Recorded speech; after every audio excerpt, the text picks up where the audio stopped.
죽음에서 돌아온 자들 19 14위를 공개합니다. 번지 점프하다가 뭐뭐? 자, 지난 2월 태국으로 여행을 온 마이크 일행. 파타야의 낙원을 만끽하며 스릴 만점 번지 점프를 즐기기 위해 번지 점프대에 올랐습니다. 아, 번지. 오오오. 아우, 지겨워. 무너졌다. 뭐야 이게? 아, 근데 저래서 못한다니까 저거를. 번지 점프대 높이는 약 30m. 아파트 12층 높이에 달하는 곳에서 뛰어내렸는데요. 유일한 안전장치인 그 밧줄이 또 끊어진 상황입니다. 정말 끔찍하게도 마이크는 그대로 추락하고 말았습니다. 마이크가 추락하는 순간 지켜보던 사람들은 대형 사고를 예상, 마이크의 죽음을 직감했는데요. 직감을 할 수밖에 없지. 저거는 뭐 어떻게 살아. 자, 그런데 30m 번지 점프대에서 추락한 마이크는 정말 기적처럼 생존했습니다.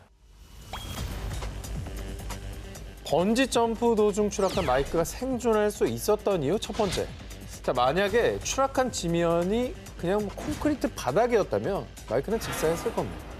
그러나 마이크가 콘크리트 같은 맨바닥이 아닌 그나마 물에 떨어졌기 때문에 충격이 완화되어 생존할 수가 있었는데요. 그리고 생존의 두 번째 이유. 만약 번지 점프대 높이인 30m 높이에서 그대로 밧줄이 끊어졌다면 끝났지. 마이크는 추락할 때 가속도가 높기 때문에 더 큰 충격을 받아 생존 가능성이 희박했을 겁니다. 하지만 불행 중 다행으로 추락 직전 수면과 5m 정도 남은 상태에서 밧줄이 끊어졌기 때문에 이 역시 충격이 완화돼 생존. 그리고 마지막 세 번째. 정말 다행히도 마이크는 수영을 할 수가 있었습니다. 자, 추락 직후 두 발이 묶인 상태로 간신히 헤엄쳐 나온 마이크. 발도 묶였구나. 발이 묶여 있구나. 아, 저 사람 죽을 때까지 다 두 번 다시 번지 점프 안 하겠다. 하늘에서 두 번째 인생을 준 거야. 저거는. 천신만고 끝에 모든 불운을 견뎌내고 살아남은 자. 하지만 번지 점프가 스릴을 즐기는 레저 스포츠이긴 해도 생명과 직결된 만큼 모두가 더 안전에 안전을 기해야 할 겁니다. 죽음에서 돌아온 자들 19, 13위 공개합니다. 모모 덕분에 살아난 군인. 지난 2022년 4월 러시아 우크라이나 전쟁으로 쉴 새 없이 폭격과 총탄이 날아들던 전쟁터. 그 급박한 상황에서 참호 안에 숨어 있었던 우크라이나 군인들이 있었는데요. 쉼 없이 빗발치는 총탄에 결국 한 군인이 쓰러졌습니다. 총에 맞아 쓰러지는 순간 동료들은 그의 죽음을 직감했는데 너무나 이상하게도 총에 맞은 군인의 몸에선 피 한 방울도 나지 않았습니다. 뭐야? 방탄복이었나? 방탄복이요. 갑자기 뭘 꺼내죠? 보십시오.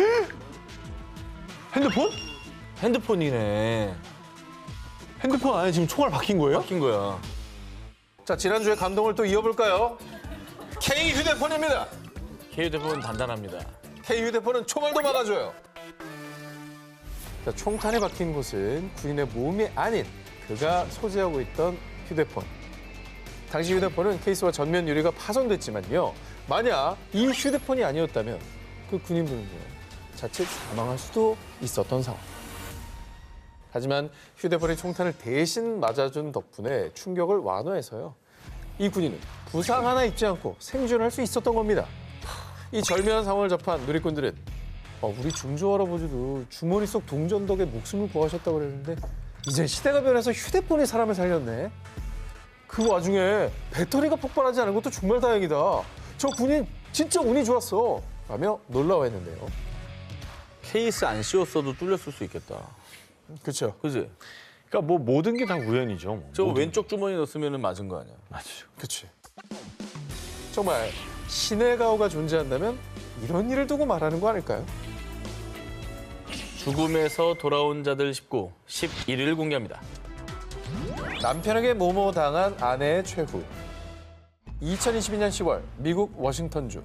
늦은 밤 누군가 급하게 대문을 두드리는 소리에 집주인은 조심스럽게 문을 열었습니다. 살려주세요. 남편이 절 죽이려고 해요. 다급히 도움을 요청하는 낯선 여성. 그녀는 얼굴과 발목이 테이프에 결박된 상태였고 온몸은 피와 흙으로 뒤덮여 있었습니다. 아우. 믿기 힘들지만 그녀는 무덤에서 막 살아 돌아온 상황이었습니다. 무덤 파헤치고 났다고? 무슨 소리예요, 그게? 피해 여성은 인근에 거주하는 A 씨였는데요. 자, 몇 시간 전 A 씨는 별거 중이던 남편 B 씨와 부부 싸움을 했는데 흥분한 남편이 A 씨를 무자비하게 폭행. 아휴. 너한테 돈을 주느니 차라리 죽여버리겠어! 인적이 드문 숲으로 A 씨를 끌고 가 정말 끔찍하게도 흉기로 수차례 찌른 겁니다. 아, 미쳤나 봐.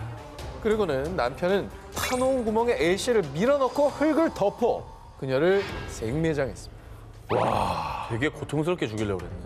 이거는 살해하려고 작정한 건데 그렇죠. 어떻게 그럴 수가 있냐? 살인 미수지. 그냥 생매장한 것도 아니고 칼로 찔른 뒤에 이거를 일을 저질렀어요. 그러니까 이대로 나중에- 죽는구나 싶었을 거 아니야. 그럼요. 어떻게 또, 나온 거예요? 생매장당한 그녀의 목숨을 살린 생명의 은인은 다름 아닌 A 씨 자신이었습니다. A 씨는 흉기에 당한 고통뿐만 아니라 온몸을 짓누르는 무거운 흙더미 때문에 숨조차 제대로 쉬기 힘들었는데요. 그녀 앞에 들이운 죽음의 그림자. 그렇게 A 씨는 점점 힘이 빠지고 숨소리도 점점 희미해져 가는 듯 했지만 아니야, 난 이대로 죽을 수 없어. 어떻게든 살 거야. 땅 속에서 테이프에 결박된 손으로 조금씩 흙을 파헤치기 시작했습니다. 하지만 아무리 흙을 파헤쳐 봐도 빛은 보이지 않았는데요. 멀쩡한 몸으로 들어가도 흙 파내고 나오기 힘든데 지금 피를 많이 흘린 상태잖아요. 정말 무덤에서 나가지 못하면 결국 죽을 것이다. 이런 공포가 있지 않았겠어요? 그렇습니다. 파묻힌 자리가 그냥 무덤이 되는 거잖아요. 그렇지. 하지만 A 씨는 삶의 끈을 놓지 않았습니다. 몇 시간 동안 악착같이 흙을 파낸 결과 A 씨는 스스로 무덤을 파헤치고 나왔습니다. 에이? 어떻게 나왔냐? 초인적인 힘이 나왔나 보다. 그렇게 죽음의 구렁텅이에서 스스로 빠져나온 A 씨는 남편과 마주치면 이번엔 정말 죽을지도 모른다는 두려움에 떨며 조심스럽게 발길을 옮겼는데요. 그렇게 만신창이가 몸을 이끌고 30분을 헤맨 끝에 A 씨는 한 주택에 도착. 집주인의 도움으로 경찰에 신고할 수 있었고요. 남편의 살해 위협에서 겨우 간신히 목숨을 건질 수 있었습니다. 일단 뭐 무덤에서 빠져나왔지만 사실 이 남편과 만약에 마주친다면 끝이죠. 그 공포가 아직 남아있을 것 같고 뭐 도망갈 힘도 없었을 것 같고 그렇거든요. 힘 남아있던 것도 없어지겠지. 뭐 끝났구나 이제. 응. 신고를 받은 경찰은 얼마 뒤 무덤 근처에서 서성이던 남편을 체포. 현재 재판이 진행 중인데요. 극적으로 목숨은 건졌지만 안타깝게도 A 씨는 여전히 그 죽음의 공포에서 벗어나지 못하고 있다고 합니다. 죽음에서 돌아온 자들 19 8일 공개합니다. 모모 남기고 살아남은 자. 영화의 한 장면이 아닙니다. 실제 상황 보여드립니다.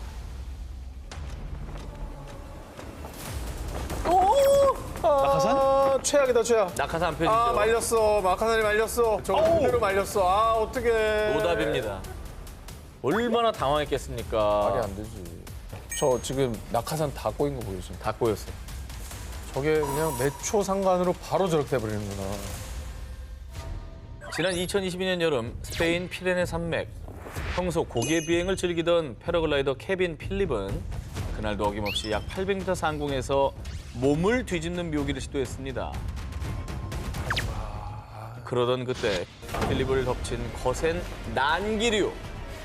돌풍으로 인해서 캐노피와 연결된 줄이 손쓸 새도 없이 마구 엉키기 시작했고요. 필립은 바람에 휩싸인 글라이더를 원상복구하려고 수차례 시도했지만 오히려 그럴수록 줄은 더욱 미친 듯이 엉켜서 필립의 몸을 완전히 감싸버리고 말았습니다. 통제불능의 상태가 된 필립, 살기 위해 발버둥 치는 그 순간에도 지상까지는 50m, 40m, 30m. 순식간에 몸은 땅으로 곤두박질 치고 있었습니다. 주제가 주제인지라 진짜 다행이긴 한데 어떻게 된 거야? 저게 우리가 이 화면을 보니까 어떻게 됐는지 보이지. 저 줄이 어떻게 엉킨지 보이냐고. 판단이 안 되지. 뭘 보여야 할 거 아니에요. 내가 보여야 그걸 풀지. 못 풀어 저거. 저기 그게 이러고 있는 거야, 이렇게. 저대로 추락이야. 점점 다가오는 지면. 아니, 그것은 죽음이었습니다. 어떻게 살았지? 이대로면 목숨을 잃을 게 뻔한 상황. 맞춰보세요. 어떻게 살았을까요? 어떻게 살았지? 아! 그 방법밖에 없어. 뭐요? 나무에 걸렸어. 나무가 어디 있습니까? 나무 없어? 나무 산맥이라며. 민둥산이에요. 아 민둥산이야? 보조 낙하산. 보조 낙하산. 틀렸습니다. 자, 이렇게 죽음의 위기에 봉착한 필립. 그런데 오늘은 죽을 날이 아닌가 봐요. 감사합니다. 감사합니다. 천신만고 끝에 필립은 무사히 생존할 수 있었습니다. 뭐야 어떡해. 펴졌어? 왜? 펴졌네. 펴졌어. 아 하나가 있었네. 제가 맞네 보조 낙하산. 보조 낙하산이 아니죠. 그럼 뭐예요? 서브죠. 저 외국이잖아요. 외국은 보조란 말 안 써요. 내가 잘못했네. 서브라고 SUV를 아이고. 썼어야 돼요. 아 그래요. 안전지대를 벗어나는 순간 더 이상 목숨은 보장되지 않는데요. 그런데 필립이 안전지대를 통과하기 고작 단 1초 전 필립은 극적으로 비산 낙하산 끈을 발견. 지체 없이 잡아당겨서 살아남을 수 있었던 겁니다.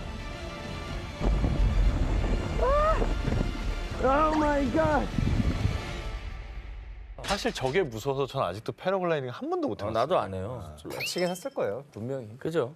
당연히. 야 근데 어쨌거나 천운이지. 그럼 1초 뒤에 발견했으면 이미 이 세상 사람 아닙니다. 그러니까. 생사를 결정한 단 1초. 정말 천운으로 목숨을 건질 수 있었지만요. 여러분 인생은 영화가 아닙니다. 위험은 한순간, 목숨은 하나. 뭐든 안전하게 즐깁시다. 죽음에서 돌아온 자들 19, 3위를 공개합니다. 모모 덕에 죽었다 살아난 여자. 지난 2019년 스페인의 피레네 산맥. 영국 출신의 30대 여성 오드리는 남편 로한과 함께 하이킹을 떠났는데요. 그런데 이날의 하이킹은 평생 잊지 못할 악몽이 되고 말았습니다. 갑자기 불어닥친 눈보라로 인해 기온이 급강하 결국 여보, 나 너무 추워. 정신 잃을 것 같아. 여보 안 돼. 정신을 차려야 된다고. 아내 오드리의 체온은 순식간에 18도까지 떨어졌습니다. 말이 어눌해지더니 급기야 의식을 잃은 오드리. 저게 이제 해 떨어지면 더 추워지니까 이게 너무 걱정입니다. 아이고 18도면 저체온증 사망하는 온도긴 해요. 그죠. 지금 너무 많이 떨어진 거예요 체온이. 당시 로한이 구조대에 도움을 요청했지만 눈보라가 휘몰아치는 악천후로 인해 구조대는 3시간이나 지난 뒤에야 도착했는데요. 오드리는 가까스로 병원으로 옮겨졌지만 안타깝게도 오드리는 이미 심정지 상태였습니다. 아니, 어떻게 사냐 남은 인생. 근데 아까 그 애기는 3시간 견뎠으니까 한번 기대해 봅시다. 의료진은 희망의 끈을 놓지 않고 오드리에게 심장과 폐 기능을 대체하는 장치인 에크모를 부착해 혈액에 산소를 공급했습니다. 그리고 18도, 23도, 27도. 다행히 점점 상승하는 오드리의 체온. 오드리의 체온이 30도까지 상승하자 심폐소생을 했고요. 심정지 약 6시간 만에 극적으로 살아날 수 있었습니다. 더 놀랍다. 애기보다 순위 높은 게 6시간은 덕이 2배로 긴 거 아니야. 네. 이 기적 같은 상황에 대해 담당 주치의는요. 오드리는 저체온증으로 죽을 뻔했지만 역설적으로 저체온증 덕에 뇌와 같은 신체 손상의 악화를 막을 수 있었습니다. 만약 오드리가 정상 체온에서 그렇게 오랫동안 심정지 상태였다면 의료진이 할 수 있는 거라곤 사망 선고뿐이었을 것이라고 설명. 최악과 최악이 만나서 플러스가 됐네요. 그러네. 장기의 기능을 유지하기에는 저체온증이 낫던 거죠. 유리했던 거죠. 근데 남편의 어떤 그 간절한 마음이 통했던 것 같기도 하네요. 1942년 4월 미국 셰넌도어 국립공원 20대 남성 로이 설리번은 공원 경비원으로 근무 중이었습니다. 그런데 거센 태풍이 몰아치더니 설리번이 근무 중이던 망대에 떨어진 벼락. 불이잖아. 빨리 망대 밖으로 도망쳐야겠어. 그런데 그 순간 도망가는 설리번에게 내리친 벼락. 아야. 이 사고로 인해 설리번은 오른쪽 엄지 발가락을 절단해야 했습니다. 미 국립낭뢰안전연구원에 따르면 미국에서 한 해 동안 벼락에 맞을 확률은 138만 5,281분의 1. 아주 희귀한데요. 그래서 그는 전 세계에서 운이 가장 좋은 남자로 불리기도 했습니다. 보통 벼락을 맞으면 죽는다고 생각할 텐데. 그럼요. 제일 재수가 없는 사람이자 제일 재수가 좋은 사람이네요. 그러니까. 자, 그런데 말입니다. 설리번이 벼락을 맞은 게 이때 한 번뿐이 아니라면 믿으시겠습니까? 30여 년의 세월이 흘러 1969년 설리번은 출근 도중 자동차에 내리친 벼락을 맞고 기절. 그리고 불과 1년 뒤 집 앞마당에서 또다시 세 번째 벼락을 맞은 겁니다.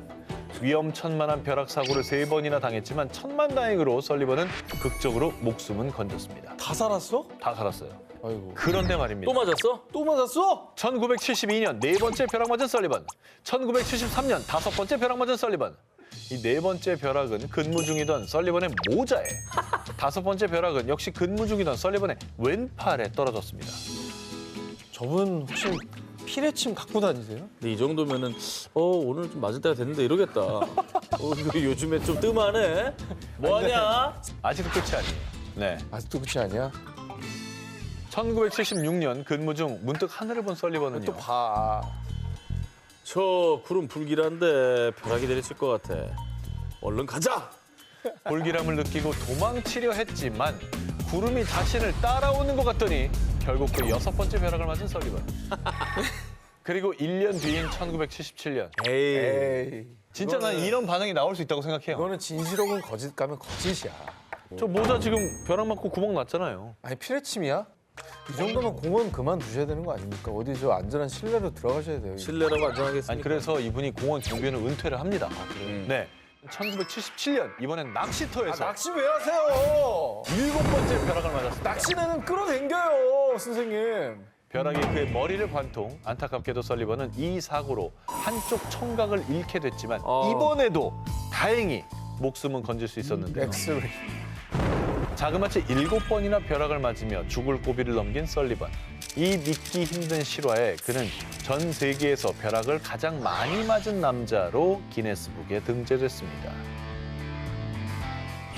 2018년 미국 엘라베마주 13세 소년 트렌턴 맥킨리는 타고 있던 트레일러 차량이 전복되면서 아이고. 두개골 7군데 골절을 입으며 크게 다쳤습니다.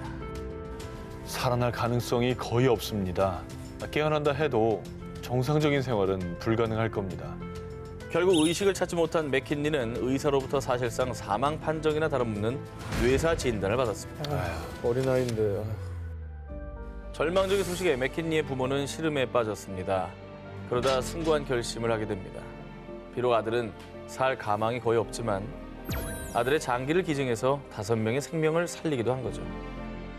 쉽지 않지만. 아이가 아픈 게 어떤 건지를 너무 잘 아는 분이니까 내 아이는 가망이 없다면 다른 집 아이들이라도 살리겠다 이렇게 생각하신 것 같아요. 위대한 결정이죠. 그렇게 맥킨리의 이식 수술을 앞둔 하루 전 어려운 결정을 내려주셔서 감사합니다. 내일 이식 수술 전 생명 유지 장치를 뗄 예정이니 마음의 준비를 하세요. 그런데 말입니다. 정말 놀랍게도 맥킨리에게 기적이 일어났습니다. 갑자기 맥킨리의 뇌가 정상적으로 활동하기 시작한 건데요. 자가 호흡을 하는 건 물론이고 의식을 되찾으며 더듬더듬 조금씩 말까지 시작했습니다. 뭐 살아났네? 의사들이 뇌사 판정을 한 거잖아요. 이건 되게 과학적으로 판정한 걸 텐데. 자, 그런데 의식을 회복한 맥킨리는요. 트레일러가 내 머리 위로 떨어진 이후로 아무것도 기억나지 않아요. 그런데 하나 확실한 건 넓은 들판에 제가 똑바로 서 있었어요. 아마도 그곳이 천국이었던 것 같아요. 그다음에 의식을 잃은 동안 천국에 다녀왔다고 했습니다. 맥킨리는 두개골 일부를 다시 연결하는 수술을 몇 번 더 받아야 했지만 빠른 속도로 건강을 회복할 수 있었습니다. 장기 기증 직전 죽음에서 살아 돌아온 소년. 과연 그가 서 있었다는 들판은 정말 천국이었을까요?